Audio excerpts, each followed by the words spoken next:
aí, tá? Então você vai receber, você recebeu já esse material com tudo específico. Então vamos lá, lindos! Primeiramente, para a gente começar essa nossa aula de hoje, tá? Temos que tomar muito cuidado com os principais pontos, os principais tópicos que aparecem na prova da Unesp específica. Perceba que do grande grupo, né? Deixa o prof aproximar aqui para facilitar. Do grande grupo da química, o que mais vai aparecer é a fisicoquímica. E dentro da fisicoquímica, eles colocam estequiometria, concentração, soluções, tá? Então, cai muito mais essa parte de eletroquímica, tá? Então, cai muita pilha, muita concentração, um pouco de cinética. O prof vai apostar, eu aposto aí uma questão de deslocamento do equilíbrio.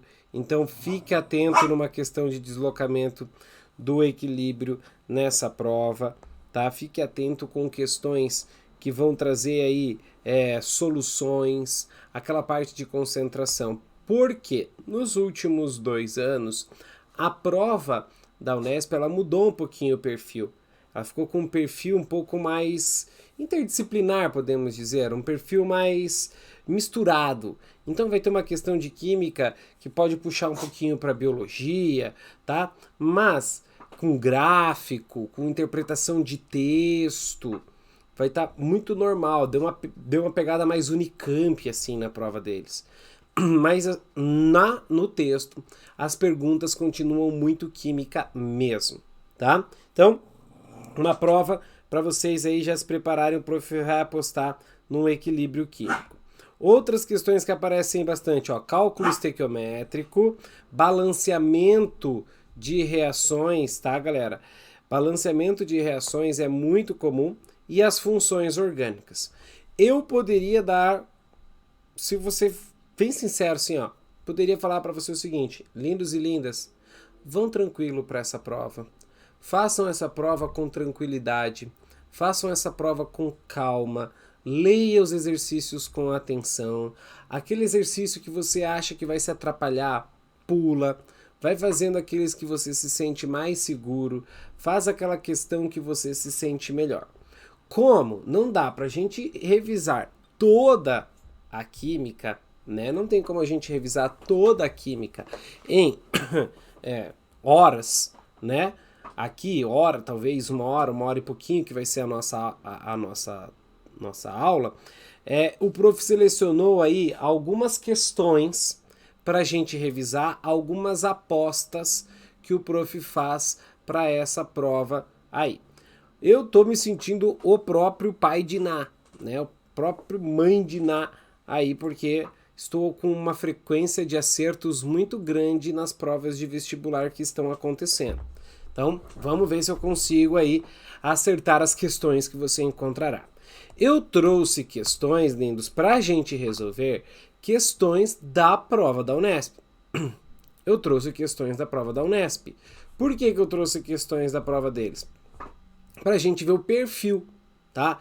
Essa é uma questão que tem o perfil de cair na prova para vocês final de semana. Então vamos lá. Ele fala assim, ó.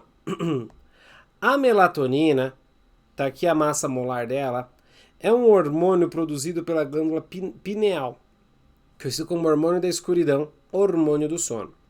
A biossíntese desse hormônio se dá a partir do triptofano, que se transforma em serotonina, e esta em melatonina. Essas transformações ocorrem por ação de enzimas. Então ele trouxe aqui a reação, o triptofano, virando serotonina, virando melatonina.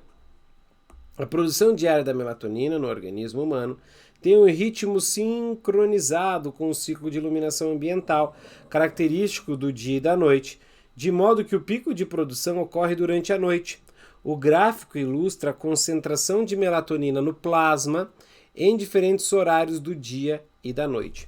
Então você já vai perceber que ele vai trazer uma estrutura orgânica, você percebeu que ele já trouxe a massa molar lá para você, ele trouxe um gráfico para você interpretar, certo? Muito bem, vamos ver o que ele quer da gente lá. Primeiro, Identifique na fórmula do triptofano reproduzida a seguir o átomo de carbono quiral e a função amina primária. Considerando a sequência da biossíntese da melatonina, identifique em qual transformação ocorre descarboxilação. Então vamos lá. Primeiro, fazer aquela revisãozinha. Lembra com o prof. O que é o nosso querido carbono quiral? O carbono quiral, lindos e lindas, é o carbono que tem 4 ligantes diferentes. Certo? É o carbono que tem 4 ligantes diferentes. Obrigatoriamente, então, para ser um carbono quiral, ele tem que ser um carbono sp3. Vocês estão ouvindo o Ozzy? Vocês estão ouvindo o Ozzy? Vem dar oi, Ozzy, pro pessoal. Vem. Vem dar oi pro pessoal. Vem desejar boa prova para eles. Vai, olha lá, ó. Dá oi. Oi, gente. Estou bravo. Eu quero brincar. Boa prova. Dá boa prova pro pessoal. Dá boa prova pro pessoal. Muito bem. Ai. Fofinho, né? É muito fofo, né? Bom, dá beijo. Dá beijo. Dá beijo. Trabalhar agora, tá? Vamos trabalhar. É muito fofo esse cachorro. Meu Deus. Então, olha só. Ele deseja boa prova pra vocês. Ó, assim, quietinho. Vamos lá. Cadê o seu brinquedo? Aí, pronto. Muito bem. Então, o carbono quiral obrigatoriamente é sp3, tá, galera? Obrigatoriamente. Ele é muito fofo. Ele é muito fofo. É obrigatoriamente sp3 porque tem que ter obrigatoriamente 4 ligantes diferentes, tá? Então aqui, ó, o R1 diferente do R2, diferente do R3, diferente do R4. Precisa ser ligante de carbono? Não. Pode ser hidrogênio, pode ser OH, tá? Então se você procurar aqui, para você achar de um jeito mais rápido, olha só, para você achar do jeito mais rápido, procura primeiro apenas carbonos que tem o quê? Simples ligação. Então, eu vou fazer um X aqui, ó, onde você não vai olhar para o quiral. Por que você não vai olhar aqui para ser quiral? Porque todos esses carbonos têm dupla ligação. Todos esses carbonos têm dupla ligação. Então, eles já não vão poder ter o quê? Aquele critério de quiralidade. Muito bem. Agora, esse do lado, mesma coisa, ó, tem a dupla, tem a dupla. Não rola. Prof, mas e esse carbono que está aqui embaixo? Esse carbono que está aqui embaixo, ele é sp3. Só que ele não é quiral, por quê? Ele está fazendo 2 ligações e para 4 ele precisa completar ali com o hidrogênio. Então ele acabou ficando com 2 ligantes iguais. Diferente desse cara aqui. Ele tem 3 ligantes diferentes e o hidrogênio. Esse é o nosso carbono quiral. Então o que você vai fazer?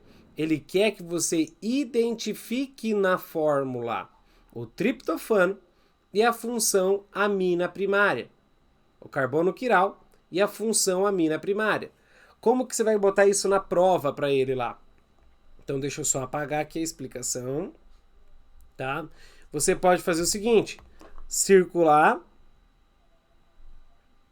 e colocar carbono quiral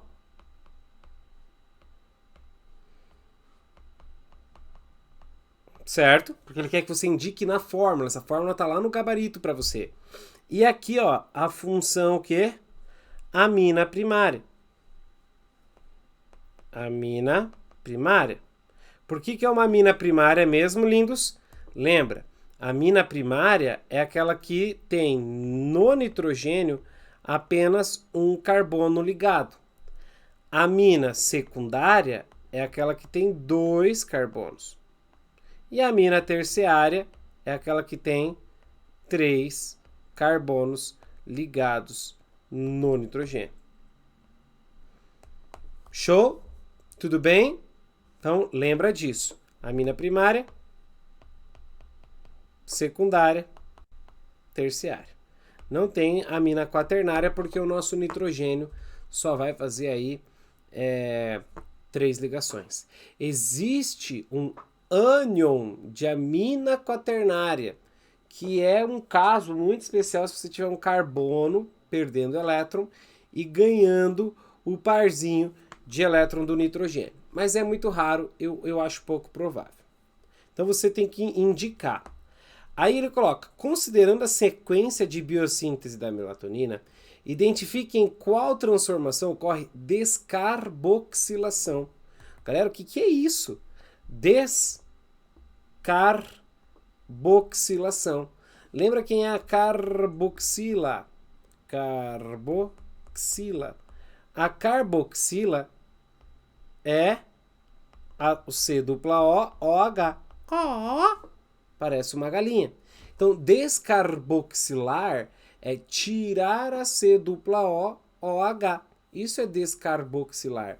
Então, em qual processo eu tenho... Opa, voltei demais, desculpa. Em qual processo eu já tenho a retirada da carbonila? Veja que aqui eu tenho no triptofano, mas eu já não tenho mais na serotonina. Então, se eu tenho a carboxila e logo depois eu não tenho mais, em qual transformação ocorre? Na mudança do triptofano para a serotonina, certo? Então, escreva aqui do lado.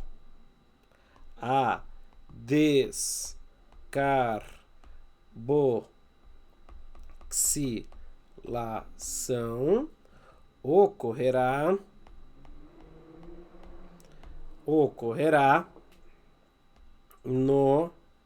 na primeira transformação.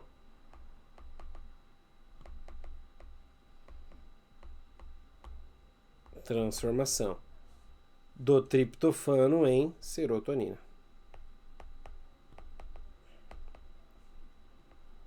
Ah, professor, eu não preciso explicar quem é? Não. Você não precisa explicar quem é, tá? Você não precisa explicar quem é. Você só vai dizer o que está acontecendo. Fechado, povo? De boa, né? Prof, essa questão... galera, fácil, tá? Nível fácil. Dá pra matar. Agora, a letra B, ela já é mais chatinha. A letra B, ela já é mais complicadinha. Então, ele fala assim, ó.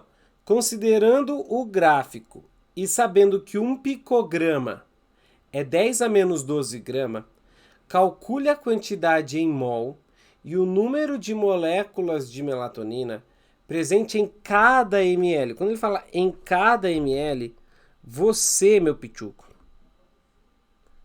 é 1 ml. Você já, plim, é 1 ml. De plasma humano às 8 horas da matina. Então, o que você vai fazer? Volta, vai às 8 horas da manhã. Vamos botar aqui, vamos chegar perto. Vai no 8 horas da manhã, tá aqui, ó. Pontilha. Bateu. Pontilha. Bateu. Perceba que o gráfico cada quadradinho vale 5. Então aqui é 25. Concorda com o prof? Que aqui está o 25? Então, o que significa esse 25? 25, a unidade, lindos, está aqui, ó. Então, com certeza, você vai encontrar uma questão de interpretação de gráfico. 8 horas da manhã, você tem 25 picogramas por ml. Ele quer em 1 ml. 8 horas da manhã, você tem 25 picogramas da melatonina.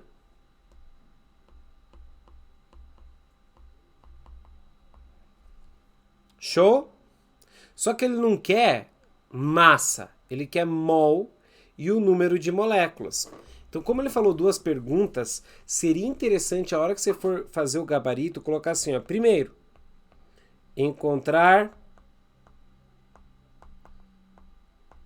quantidade em mol.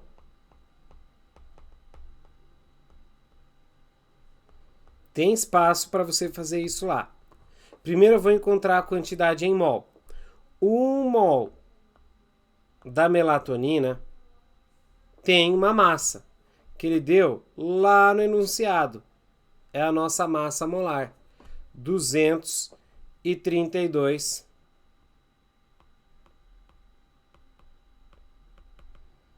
Vai ter 232 gramas. Quantos mol eu terei quando eu tiver 25 vezes 10 a menos 12 gramas?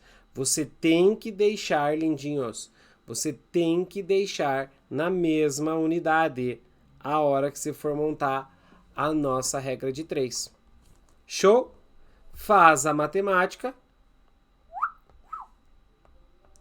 Faz a matemática e vê quanto vai dar. O que o prof vai sugerir? Se você percebeu que você está perdendo muito tempo fazendo essa matemática aqui, lindos, toca o barco, hein? Vai dar 1,07 vezes 10 a menos 13 mol. Certo? E aí, do lado ou embaixo, depende de como está o teu espaço. Então, sempre dá uma olhada no gabarito antes. Isso aqui você está fazendo no teu rascunho. A hora que você for passar para o gabarito, vê se cabe isso aqui no gabarito. Tá? Vê se cabe isso aqui no gabarito. Então, vamos lá. O segundo momento agora é encontrar o número de moléculas. Encontrar número de moléculas.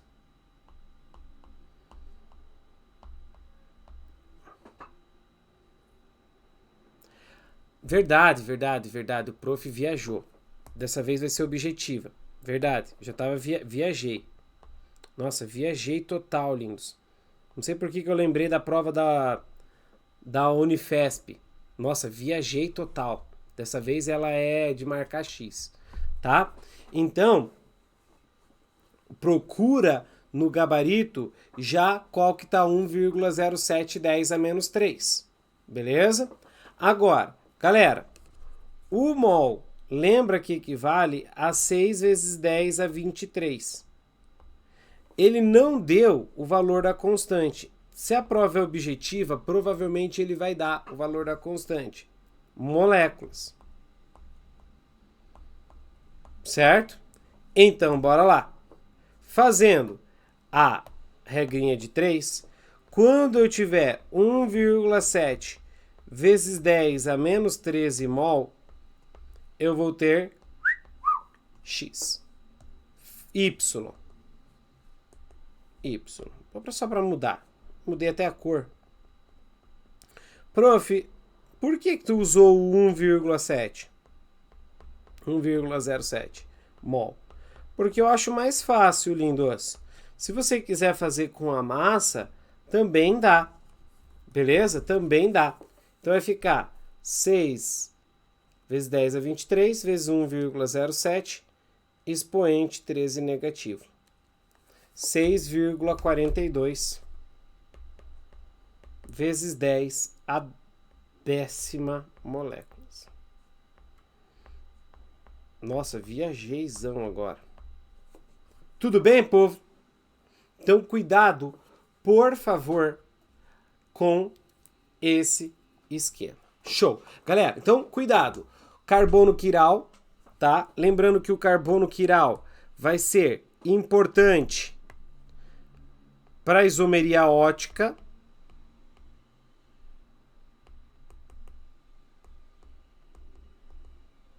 Tá? Cuidado para mudança de grandeza. São apostas que o prof vai ter. Então, antes, aqui, uma questão. Hoje, podem ser 2 na prova objetiva. Maravilha. Então, já recapitula aí. Então, apostas do prof. Funções orgânicas, carbono quiral, isomeria ótica e transformação e leitura de gráfico é show. Primeira aposta do prof aí. Beleza, povo? Taca-lhe pau. Vamos para a próxima. Modelos atômicos. Modelos atômicos é um clássico na prova de conhecimentos gerais e também é um clássico nas específicas, tá? Também é um clássico nas específicas. E aí, a gente espera o quê? Como ela vai virar uma prova objetiva, que você tenha aí a ideia dos modelos atômicos. Dê uma olhada nos modelos atômicos, galera, principalmente Dalton, Thomson, Rutherford e Bohr. Vale a pena você gastar um tempinho revisando esses 4 caras. Então vamos lá. De acordo com a teoria atômica de Dalton, os átomos eram considerados maciços e indestrutíveis, sendo preservados intactos nas transformações químicas. Além disso, o que diferenciava um elemento químico do outro era o peso de seus átomos. Em sua teoria, Dalton não admitia a união entre átomos de um único elemento químico. Átomos de elementos químicos diferentes poderiam se unir, formando o que Dalton denominava átomos compostos, que na verdade eram as substâncias. Lindos, esse enunciado pode virar uma questão inteira para vocês. Guarda. Isso aqui, ele resumiu todo o modelo de Dalton em 4 linhas. É uma esfera maciça, indestrutível e indivisível, que numa transformação vai se manter intacto e que diferencia pelo peso. Então a massa de um átomo, de um elemento, é diferente da massa do átomo do outro elemento. Átomos iguais para ele não se combinavam. Show? Isso é uma boa questão. A imagem mostra símbolos criados por Dalton para representar os elementos químicos hidrogênio e nitrogênio e a substância amônia. Ao lado há uma tabela com os pesos atômicos relativos estimados por Dalton para esses 2 elementos. Muito bem. Escreva a equação da reação de formação da amônia a partir do hidrogênio e do nitrogênio, de acordo com a teoria do Dalton. Escreva a equação dessa reação de acordo com os símbolos conhecidos atuais. Então, de acordo com o Dalton, era um hidrogênio com um nitrogênio formando um hidrogênio com um nitrogênio. Hoje, e isso aqui, galera, é o que vai fazer a diferença na prova de vocês. Hoje, você tem que conhecer numa prova específica a reação. É o hidrogênio, tá? Que é os símbolos atuais. É o hidrogênio mais o nitrogênio formando a amônia, que é o NH3.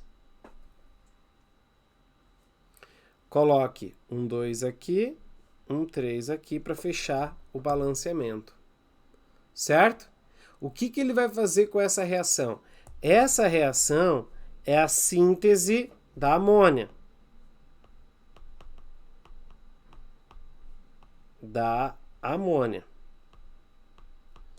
Que ele pode chamar, quando acontecer em equilíbrio, de síntese de Haber-Bosch. Síntese de Haber-Bosch.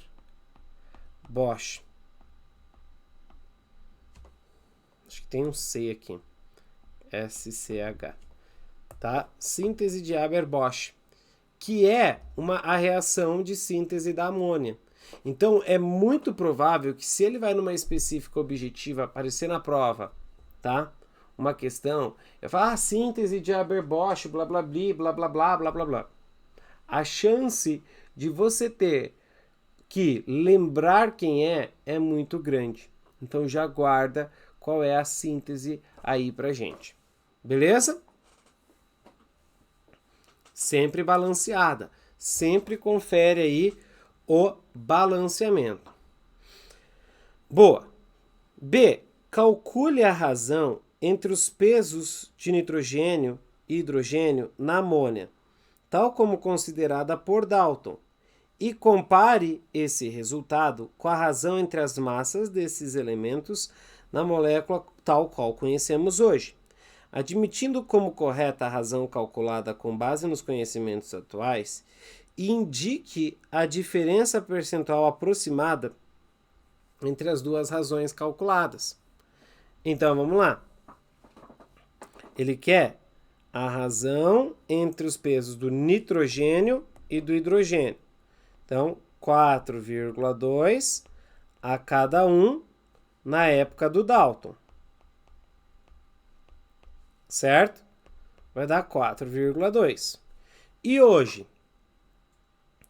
Hoje, o NH3, você tem 14 do nitrogênio, lá da tabela periódica, por 3, que são os 3, na verdade, os 3 hidrogênios.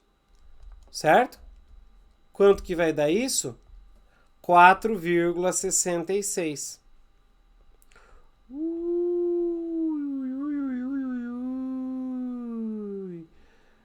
Caraca, professorzinho, quase que ele acertou. Quase que ele acertou. Ele quer saber, além disso, a diferença percentual aproximada entre elas. Quando ele fala diferença percentual, lindos, tá? Como é que você faz a diferença percentual? Tu vai fazer o que você tem menos o que você encontrou dividido pelo que você tem. O que você tem pelo que você encontrou dividido pelo que você tem. Então, eu tenho 4,6, que é o valor que eu achei, certo? E 4,2 era o que eu tinha. Então, 4,66 menos 4,2. Então, o que eu tenho hoje, menos o que eu achei que era, dividido pelo que eu achei que era, para achar o erro em função desse cara, vezes 100. Certo? Fazendo a matemática, quanto que vai dar aqui? Não posso cortar esses dois caras. Não posso cortar esses dois caras. Quanto que vai ficar aí essa resposta? Vai ficar 466 menos 4,2 vezes 100 dividido por 4,2. 11% de erro. 11,11% de erro.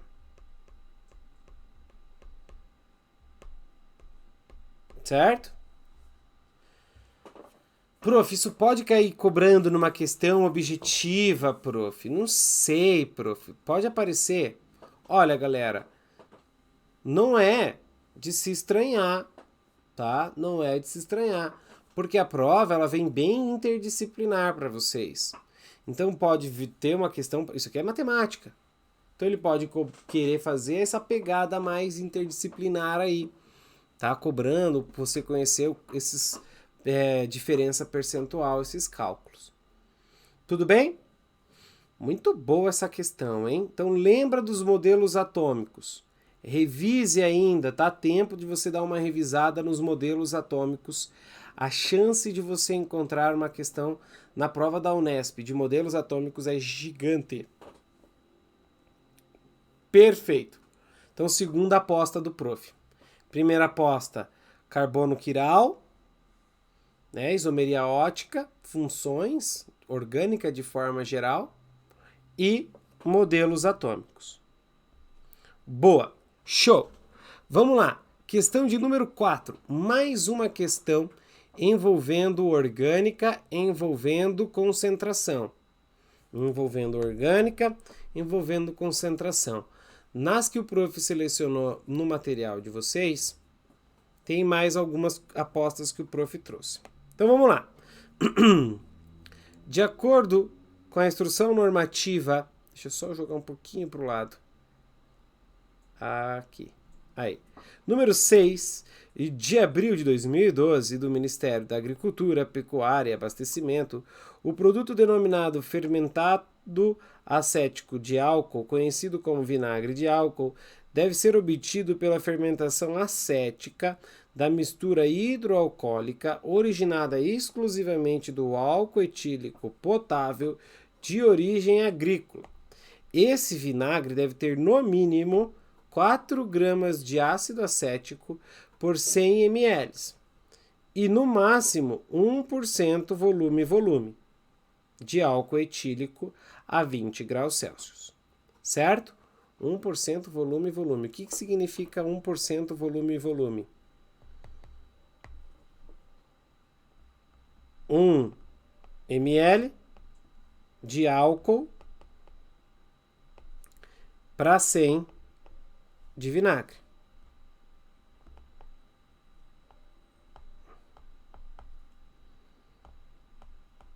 Cuidado com as unidades de concentração, hein, lindos? Certo? Então, 4 gramas do ácido acético em 100 ml do vinagre e 1% volume é 1 ml do álcool etílico, né? Que é uma nomenclatura etílico. É uma nomenclatura o quê? Usual. Et, lembra? 2. É uma nomenclatura usual para o nosso querido etanol. Escreva as fórmulas estruturais do álcool etílico e do ácido acético. E o ácido acético é a nomenclatura usual para o nosso ácido etanóico.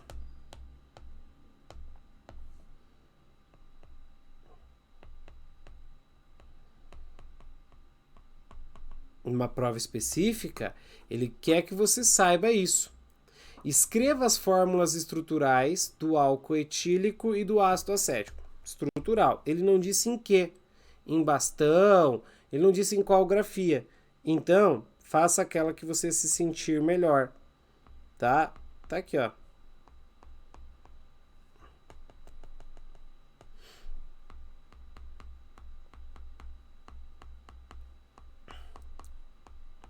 Etanol e o ácido acético. O que acontece? Rapidão, vamos fazer uma revisão, jogo rápido aqui, ó. O que acontece... Opa, desculpa. O que acontece pro etanol virar ácido acético? Que tipo de reação está acontecendo? Está acontecendo uma oxidação. Galera, então cuidado aqui, ó, reações orgânicas. Um álcool primário oxida para aldeído, que oxida para ácido carboxílico. Um álcool secundário oxida acetona. E um álcool terciário não oxida. Lembra disso, por favor. Qual que é o contrário da oxidação? O contrário da oxidação é a redução. Então, se ele vai por oxidação, ele volta por redução. E aí vai uma malandragem do prof. Na orgânica, principalmente, acontece oxidação, na orgânica, tá, galera? Principalmente, quando um elemento ganha, uma substância, ganha oxigênio ou perde hidrogênio. Tem um pessoal aí que está cansado de saber essa. E a redução é quando ganha hidrogênio ou perde oxigênio. Certo? Guarda essa dica infalível do prof. Guarda essa dica infalível do prof para vocês não confundirem. Então aqui, ó, tem um oxigênio, virou 2 oxigênios. Então aumentou o número de oxigênios. ganha oxigênio, está acontecendo uma oxidação. Sério, prof. Tô falando. Sucesso demais. Maravilha. B. Calcule o volume máximo de álcool em ml e a quantidade mínima de ácido acético em mol que podem estar presentes em 1 litro de vinagre de álcool. 1 litro são 1000 ml. Olha a aposta do prof em concentração. Já fizemos 2 questões. A B dessa 4 e a B da 1. Certo? Muito bem. Ele quer o volume máximo em ml de álcool. Então, como do álcool é 1%, o que significa 1% VV? Que temos 1 ml de etanol em 100 ml de vinagre. Portanto, em 1000 ml, X. Ô, professorzinho! Oi. Eu não poderia só ter feito 1% de 1000? Poderia. Sem problema nenhum. Sem problema nenhum. E a segunda pergunta é mol do ácido acético. Só que do ácido acético,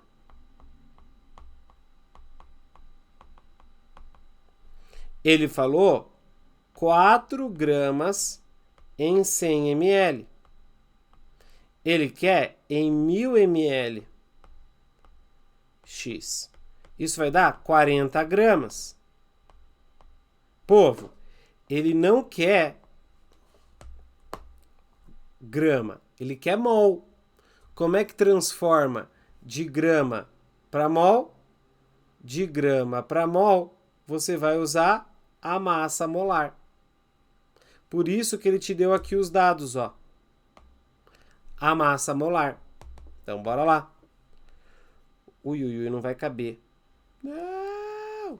Então, como é que eu vou fazer? Vou precisar de 1 mol do nosso C2H4O2, que é o ácido acético. Faz a fórmula molecular. São 2 carbonos, 2 vezes 12. São 4 hidrogênios, 4 vezes 1. E são 2 oxigênios, 2 vezes 16. Então, isso vai dar quanto? 32, 36, 60. Então, quando eu tiver 40, Y. Vai dar 40 por 60 é 4 por 3. É 1,33 mol. Tudo bem, povo? Questãozinha punk, hein? Fazer essas continhas de transformação de unidade.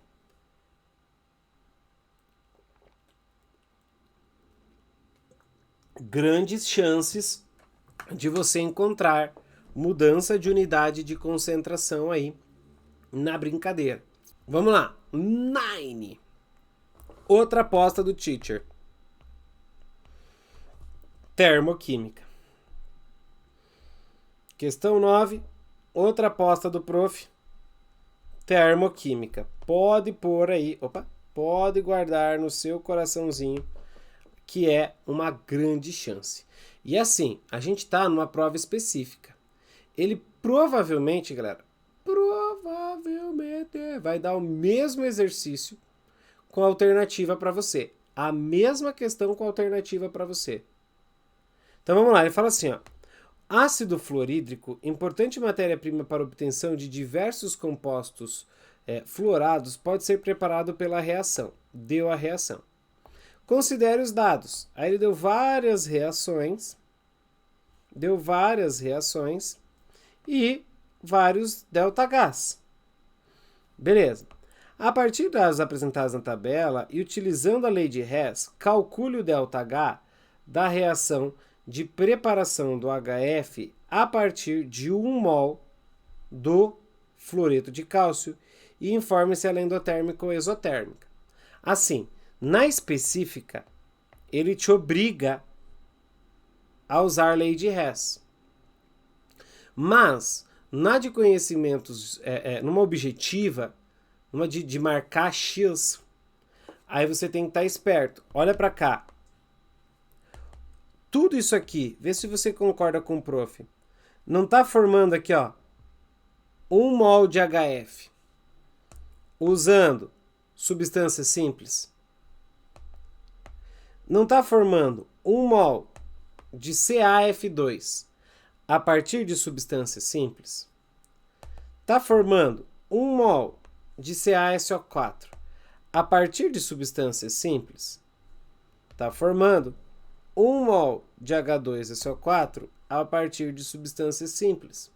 Se você é malandro, sabe a teoria, tudo isso aqui, na verdade, é entalpia do quê? De formação. Caraca, teacher. É entalpia de formação. Sim. Então você poderia encontrar o ΔH dessa reação com H dos produtos menos H dos reagentes. Vamos lá. Ele não falou que era de formação. Você percebeu que era de formação. H dos produtos é o SaSO4 e 2HF. Esses são os meus produtos. Menos os reagentes. CaF2 e H2SO4. Dá sempre uma conferida para ver se está balanceada. Vai que faz a continha junto com o prof aqui. No lugar do CaSO4 é menos 1435. Mais 2 vezes o HF, menos 273. Muito bem. Menos o CaF2, que é menos 1228. Mais o H2SO4, que é menos 814. Certo? Muito bem. Eu acho que eu já fiz essa conta aqui. Cadê? Tenho quase certeza que eu já fiz essa conta aqui. Isso aqui vai dar... Cadê, Jesus? Aqui. Mais 61 quilojoules por mol.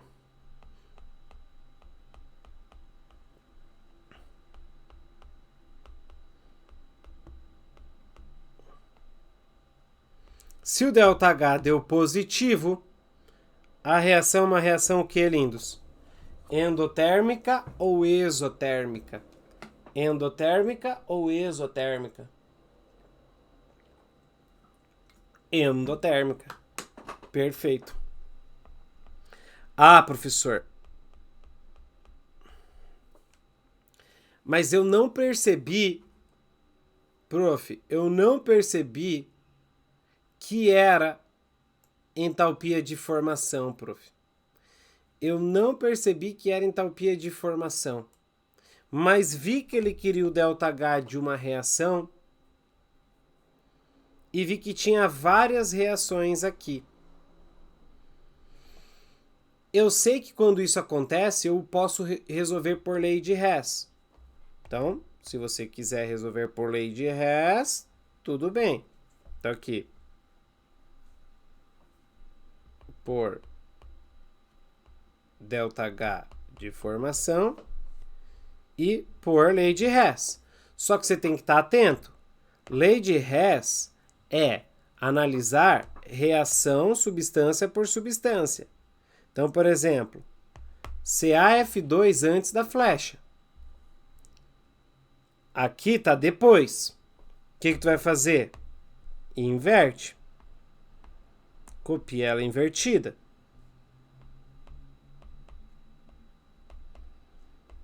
Inverteu a reação, inverte o sinal do ΔH.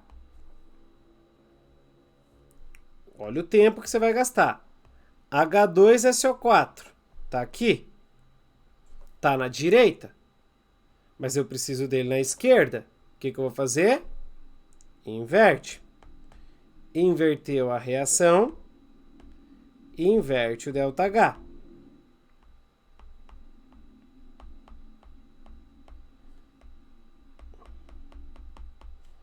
Mais 814.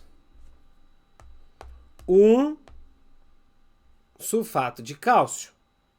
Depois da flecha, aqui já está depois da flecha. Só copia.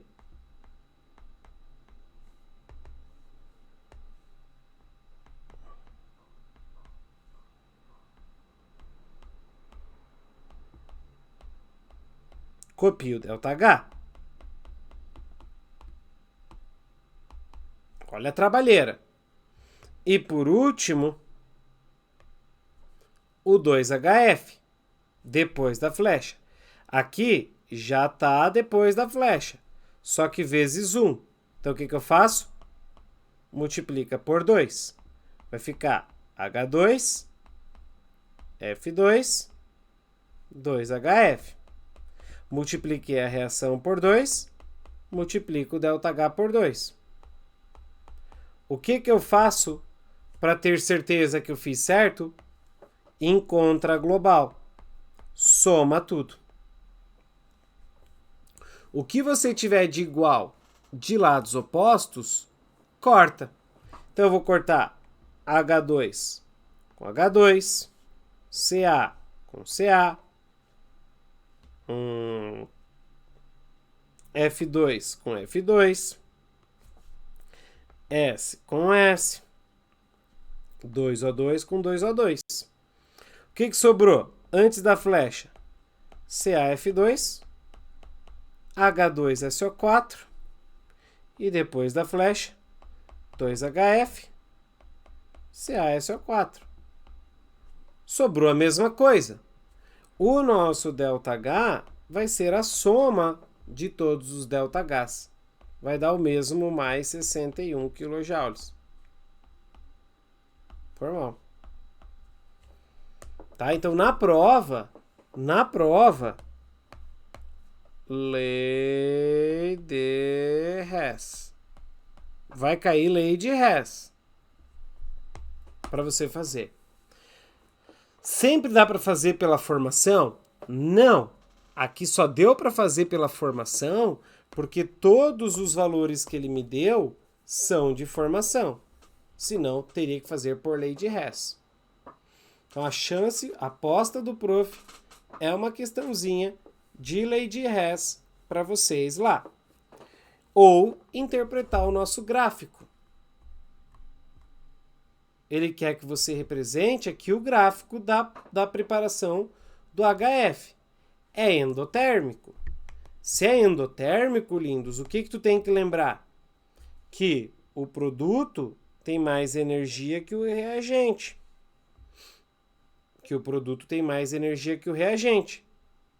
Então, você teria um gráfico mais ou menos assim, ó.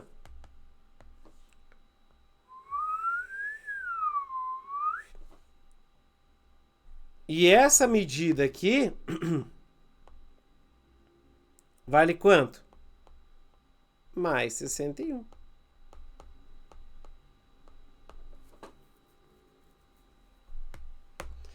Caraca, professorzinho, que doideira! Eu acho que eu vou sofrer fazendo essas contas tudo, prof. Não vai. Não vai. Fica tranquilo. O prof trouxe questões fechadas que podem se abertas, em escrever, que podem se tornar fechadas. Foi a dica que eu dei para vocês desde antes. Lá na outra aula, a Unesp falou assim, a prova vai ser objetiva. Eu falei, então pega as provas discursivas anteriores e tenta criar questões objetivas a partir dela. Nessa questão, ele colocaria lá nas alternativas os valores A, B, C, D, sei lá. menos 61, mais 61, menos 14, mais 14. Você acabou de transformar uma questão objetiva, uma questão discursiva, em objetiva. Esse foi o discurso que eu fiz com vocês lá no nosso curso de específica. Tudo bem, galera? Veja se ficou alguma dúvida. Principalmente lei de Hess, a chance de você encontrar uma questãozinha de calor de entalpia é gigantesca. Maravilha! E para a gente fechar essa nossa revisão, último exercício. Aqui ficou borrado. Aqui é uma coisinha de equilíbrio. Daqui a pouco o prof manda isso aqui para vocês em PDF, tá? Já mando para vocês em PDF. Vamos lá, lindos. Ele fala lá. O metanol, CH3OH, é uma substância de grande importância.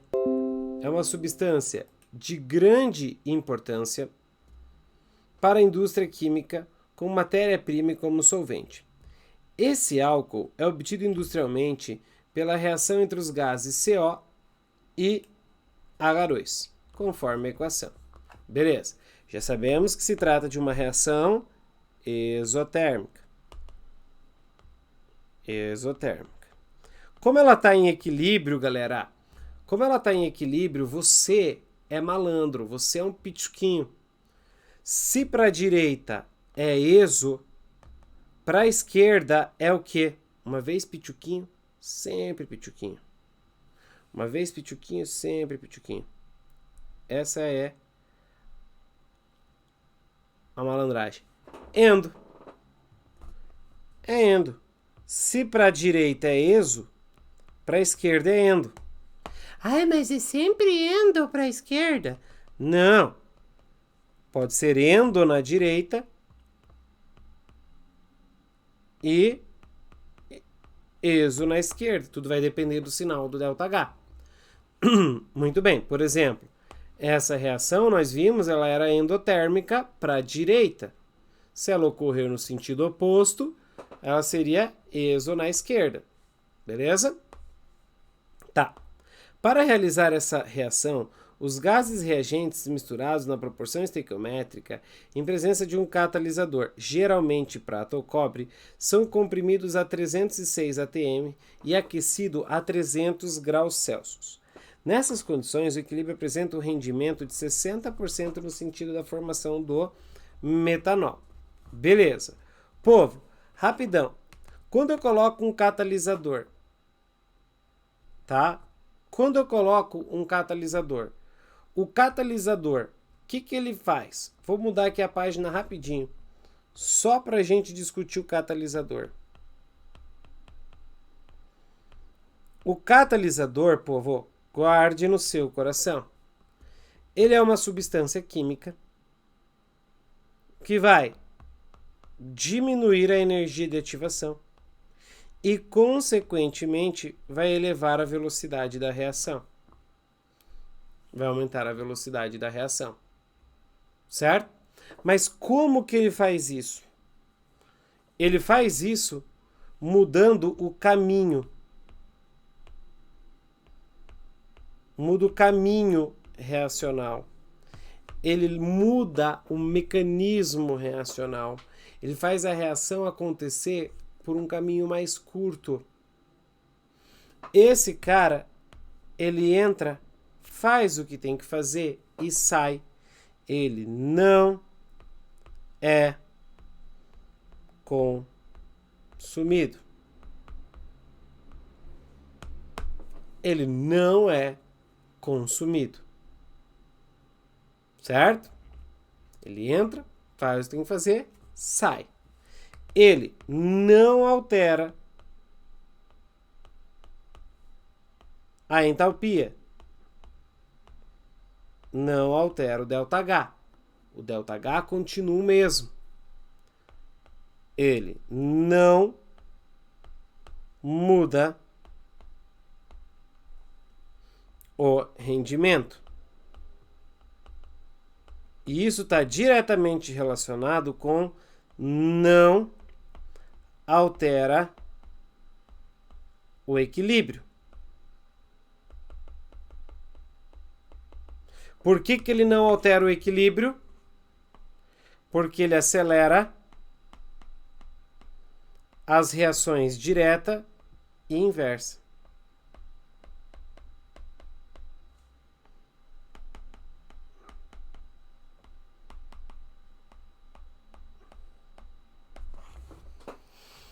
Beleza, povo? Lembra disso. Mais uma aposta do prof para você encontrar aí. Para você dar uma revisada na cinética, a parte de catalisador, a parte de fatores que vão acelerar a reação. Isso na cinética, tá? O que um fator faz com a velocidade não é necessariamente o que vai acontecer com o equilíbrio, tá? Não é necessariamente o que vai acontecer com o equilíbrio.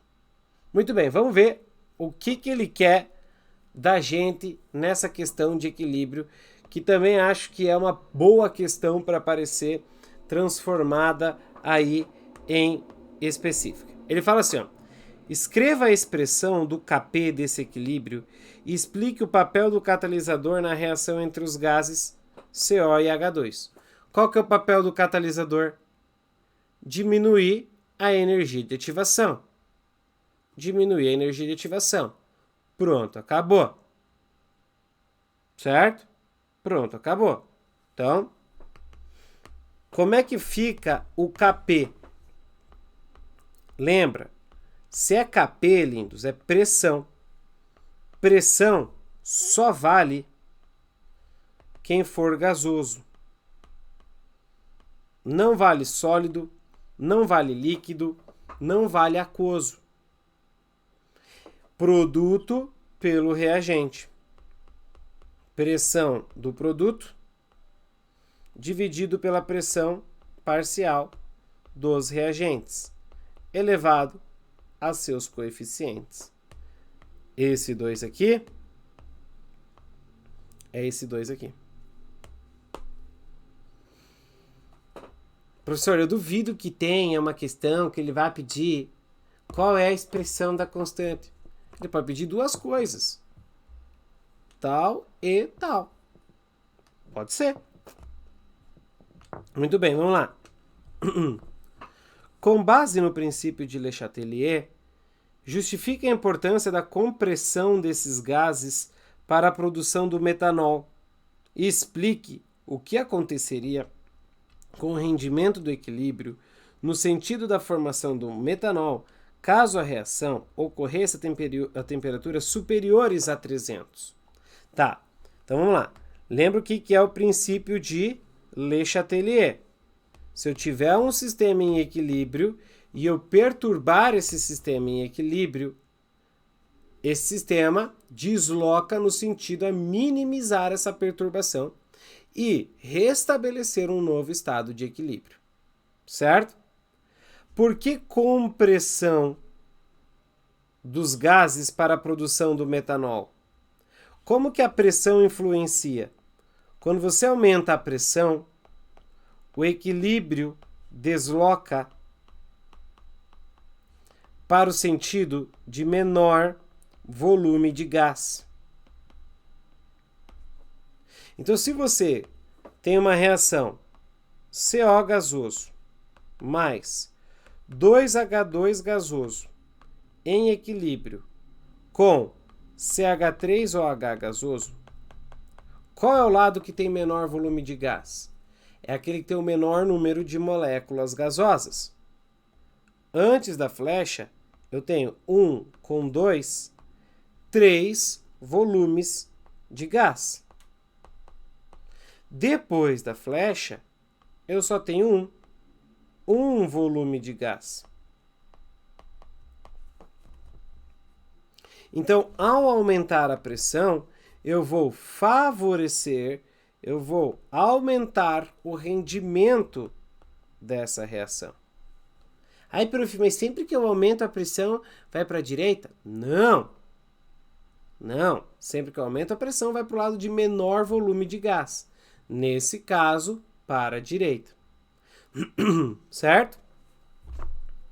E explique o que aconteceria com o rendimento se eu tivesse temperaturas maiores que 300 graus Celsius.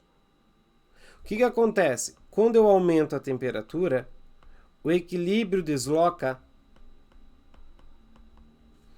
para o lado endotérmico. E se eu diminuo a temperatura, o equilíbrio desloca para o sentido exotérmico. Certo? Então, nesse caso, o que iria acontecer? Aumentar a temperatura ia favorecer o lado endotérmico, que é a esquerda, que a gente viu lá no começo. Então, o teu rendimento iria o quê? Diminuir. Elevar a temperatura diminuiria o seu rendimento. Só para a gente fechar a nossa aula de revisão.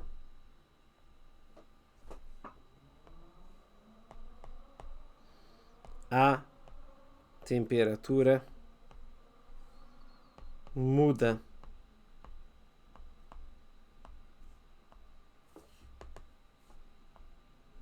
O valor da constante de equilíbrio. Se